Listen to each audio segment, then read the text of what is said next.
งามขนาดที่น้องเลยขาวสวยงามยามแรงไปย่างลิ้นพี่น้องเลยใกล้สิฮอดปีใหม่ละพี่น้องไปเบิ่งบ้านเพิ่นสิเป็นจังไหนอยู่รัสเซียพี่น้องเลยไปในเมืองพุ่นน่ะมื้อนี้นะพาพี่น้องย่างอากาศคักขนาดพี่น้องเลยลบแต่9 องศาหิมะเต็มเลยมื้อนี้นะสายเดียวพี่น้องพาย่างลิ้นเด้ออยู่รัสเซียพี่น้องเลยเอาขอบใจพี่น้องที่ติดตามรับชมเขาการใช้ชีวิตอยู่รัสเซียพี่น้องเลยแต่ละคลิปที่เขาไปถ่ายให้กับมันบางเทือกลับไปตลาดบางเทือกลับไปย่างลิ้นพี่น้องในชีวิตอยู่ในรัสเซียแต่ละมือแต่ละวันหลังจากเขาเลิกเรียนเขาก็ไปรอถ่ายให้พี่น้องเบิ่งเพื่อจะได้คลิปไปฝากพี่น้องทางบ้านได้รับชมผู้ที่กำลังติดตามเขาอยู่ชีวิตอยู่พี่น้องเลยอากาศคักขนาดพี่น้องเลยเบิ่งแว่นนี่นะสวยงามแจ้งขนาดแสงไฟส่องใส่หิมะขาวๆพี่น้องเลยบ้านเพิ่นถือว่าปกคลุมไปด้วยหิมะเมื่อพี่น้องเป็นตะอ่อนซ้อนขนาดชีวิตชาวเมืองหนาวประเทศรัสเซียอากาศยามแรงหรือว่าอากาศซ้ำนี้ถือว่าบ้านเพิ่นนี่ถือว่าอากาศดีสุดๆเลยเพิ่นว่าพี่น้องเลยคนรัสเซียนะ-10ลงมาสิแล้วแม่นอากาศดีแฮง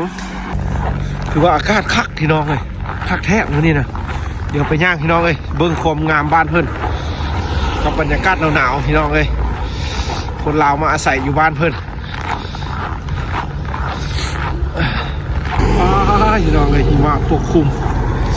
งามขนาดเลยโย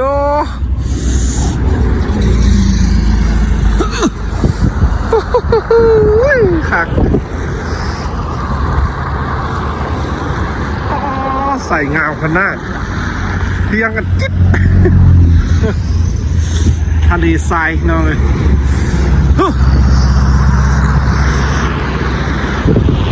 เย็นครับเลยฟ้าสวยงามขนาดบ้านเฮิร์นยามแรงนี่เดือนอีกโอ้งามแพงด้วยนี่นะย่างลิ้นพี่น้องย่างลิ้นยามแรงเด้อสายเดียวเลยพาพี่น้องเบิ่งบรรยากาศคักๆเด้อก่อนปีใหม่พี่น้องก่อนสิฮอดปีใหม่สากล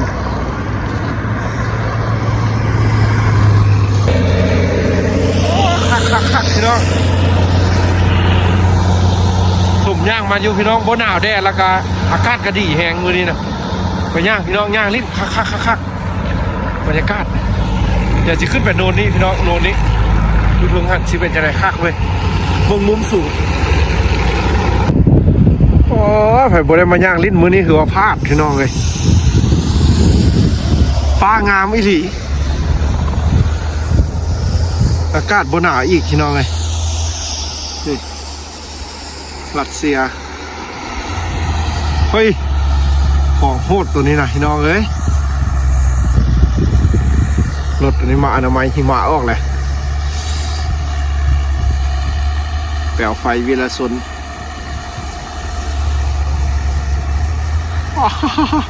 ปาน้ำพุ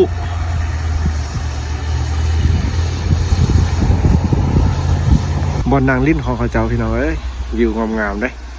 แบบนางเบิ้งสองฟากแม่น้ำพี่น้อง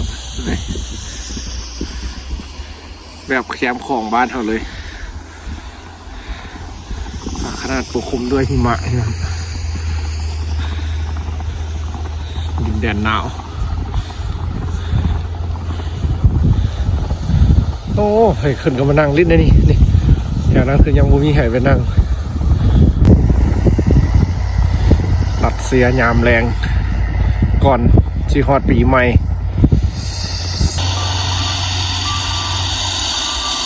ลงขนาดอนามัย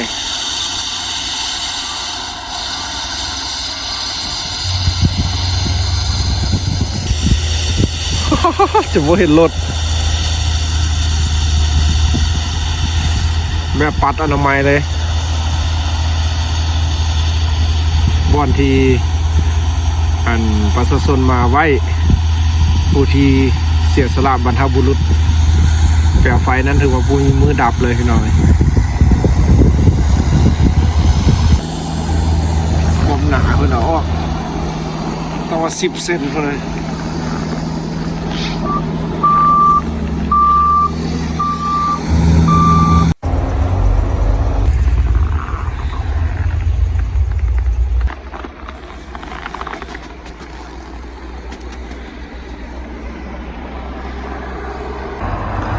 รถราง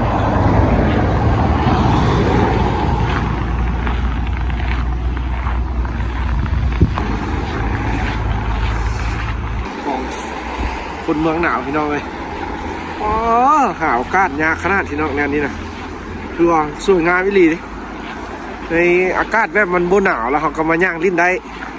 แล้วก็ท้องฟ้าก็ถือว่าแจ้งใสดีพี่น้องนี่เดือนก็ถือว่าสง่าผ้าเผยพี่น้องนี่เอากับมือนี้พี่น้องเลย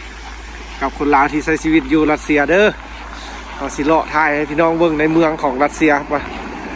สำหรับเมืองนี้จูเมนพี่น้องเลยที่เขาอาศัยอยู่ในตอนนี้บรรยากาศแล้วแม่นยามแรงพี่น้องเลย7 โมงอากาศยาม7 โมงแรงพี่น้องสิพาย่างว่าอยู่พี่คนที่จะไหนพี่น้องในการประดับประดาก่อนสิฮอดปีใหม่แล้วกันแล้วคริสต์มาสไปแล้วเราอยู่เมืองอื่นเด้ที่เอื้อยเพื่อนคนไทยที่ไปใช้ชีวิตอยู่ต่างแดนแต่ละประเทศเนาะเพื่อนก็เอ็ดคลิป YouTube นำกันพี่น้องเลยแล้วก็ได้เข้าไปรับชมได้เบิ้งเพื่อนก็ใช้ชีวิตอยู่มีประเทศสวีเดนกับเยอรมันกับอยู่ฝรั่งก็มีแล้วก็ส่วนใหญ่ก็เป็นพี่น้องลาวเขาอยู่อเมริกาพี่น้องเลยเพื่อนก็มารับชมให้เขาเป็นอย่างน้อยลูกหลานไปเอ็ดอย่างอยู่รัสเซียเป็นแม่พวกหลานมาเฮียนเด้อมาศึกษาคำเฮียนอยู่พี่อันนี้เราเป็นยามแรงที่เขาเลือกเฮียนแล้วเขามาถ่ายให้พี่น้องเบิ่งว่าอยู่รัสเซียเป็นแนวใดยามแรงพี่น้องเลยบ้านเฮินช่วงนี้กับแม่นหิมะพี่น้องเลยถือว่าตกแล้วก็สวยงามพี่น้องเลยต่าวธรรมชาติชีวิตแต่ละเขตแดนดินต่างกันไปพี่น้องเลย ถือว่าเบิ่งแนวนึงก็งามเลยเนาะพี่น้องเนาะนี่ไฟแสงสีคนจะไต่หุ่งตลอดพี่น้องเพื่อให้คนอันนี้ก็แม่นแบบย่างที่มาตกแล้วก็จะมีรถมาอนามัยเพราะว่าให้คนได้สัญจรอย่างลิ้นพี่น้องอุ้ยงามพี่น้องเลยบ้านเฮินนี่งามแรงคักพี่น้องรัสเซียนะนี่เมืองน้ำแข็งเกาะอยู่นั่นสัญลักษณ์เมืองหนาวแท้ๆพี่น้องเมืองย้อยจนว่าเป็นน้ำแข็งหมดพี่น้องเลยสดๆรัสเซียเลยนี่คนซาวคิสเป็นจะตกแต่งแบบนี้พี่น้องเลยสัญลักษณ์บ้านเทินจะเป็นตัวกวางเพราะว่ากวางกับหมีพี่น้องเลยดินแดนมีขาวรัสเซียกับยามแรงพี่น้องเฮาสีไทยให้พี่น้องเบิ่งย่างเลาะอยู่ประมาณ2 ชั่วโมงเด้อพี่น้องเลยพอไปดนกับซิบได้เพราะว่าหนาวเด้แล้วก็มื้ออื่นก็มีเฮียนหนังสือย่านเฮาซีเมื่อยล้าในการขึ้นห้องเฮียนพี่น้องเลยแล้วก็มาถ่ายเขาได้คลิปไปฝากพี่น้องคือที่ติดตามมาชมว่าคนลาวมาอยู่พี่น้องเลยมู่คู่กับแม่นข้าเจ้าแต่งกินท่าเขามีแต่เรื่องเฮียนแล้วเขาก็ใส่เครื่องมาเลาะถ่ายเพราะว่ามันเป็นอากาศดีอยากได้เห็นอยากได้มีคลิปให้พี่น้องได้ครับชมเพื่อเป็นกำลังใจในพวกเขาในการถ่ายคลิปนี้นอกจากไปตลาดแล้วเราก็ยังได้มาเลาะถ่ายในเมืองสำหรับเมืองนี้พี่น้องเลยเมืองนี้ก็ถือว่ามีเศรษฐกิจที่ดีแล้วก็มีเฮิรนมาเมนให้ว่ารัสเซียนี่เมืองนี้แล้วเป็นแคนของไซบีเรียเป็นเมืองแรกของแคนไซบีเรียตั้งอยู่ทางภาคกลางของรัสเซียเมืองนี้แล้วเป็นห่างจากบ้านเฮาเต้2 ชั่วโมงพี่น้องเลยถ้าอยู่ที่แม่น8 โมงแรงอยู่พุ่นก็ต้องเป็น10 โมงแรงอยู่ลาวเฮาสำหรับเมืองนี้แล้วถือว่ามีเป็นอีกเมืองหนึ่งที่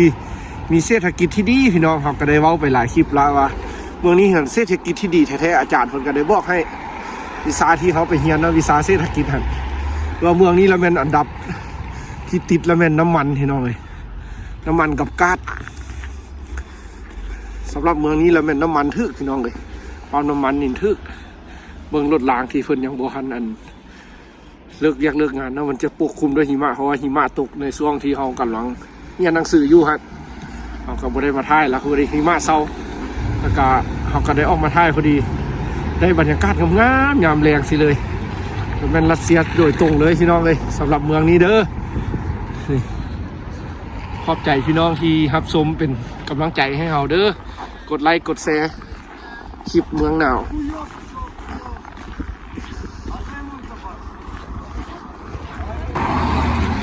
นอนว้าทางหน้ามันจะตกแต่งไฟแสงสีได้ฮะ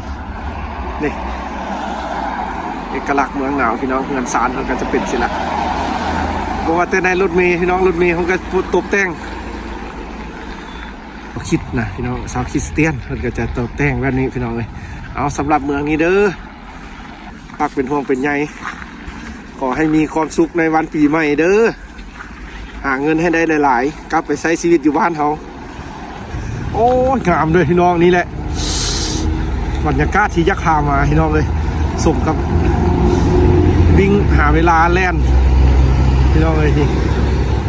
เอาว้างามคักพี่น้องนี่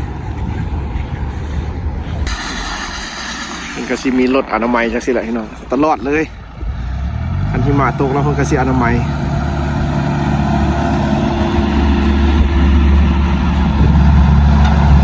คักพี่น้องโอ้งามแพงพี่น้องมุมนี้นะ